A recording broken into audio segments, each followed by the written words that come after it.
ఇది తెల్ల గల్జేరు అంటారు మేడం. ఏంటది తెల్ల గల్జేరు అంటే? ఇది ఆకుకూరనే. ఇది మంచి మెడిసినల్ వాల్యూ ఉన్న ఆకుకూరలు. ఆకుకూరలా? ఓకే. ఇది కూడా ఒక లీఫీ వెజిటేబుల్ సంబంధించిన అన్ని వ్యాధులకి సర్వరోగ నివారణలా పనిచేస్తుంది. ఓకే. ఎట్లా కూర వండు కూడా మామూలు వీటిలాగే పాలకూర మాదిరిగానే వండుకుంటారు. దాని కషాయం కూడా తాగుతారు, ప్లస్ జ్యూస్ కూడా తాగుతారు. ఈ ఆకులను కోసుకొని జ్యూస్ చేసుకుంటారు, అలాగే కషాయం కూడా చేసుకుంటారు.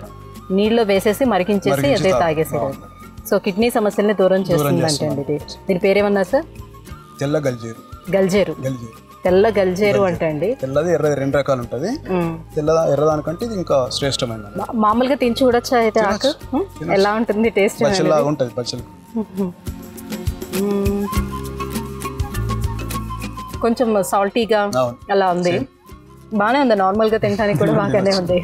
సో వాటర్లో మరిగించుకుంటే కూడా నేనేమనుకున్నానంటే కొంచెం ఏమైనా బగరు వస్తుందేమో, అందుకే తాగడానికి బాగుంటుందా లేదా అనుకున్నాను. బట్ నార్మల్గా తినేటప్పుడు కూడా బాగానే ఉంది ఆ కూర. ఓకే. తెల్ల గల్జేరు అని అంటండి, అది కిడ్నీ సమస్యలను దూరం చేస్తుందంటే. సో ఒక ఔషధి మొక్కను కూడా చెప్పుకోవచ్చు. లీఫీ వెజిటేబుల్స్లో అదొకటే.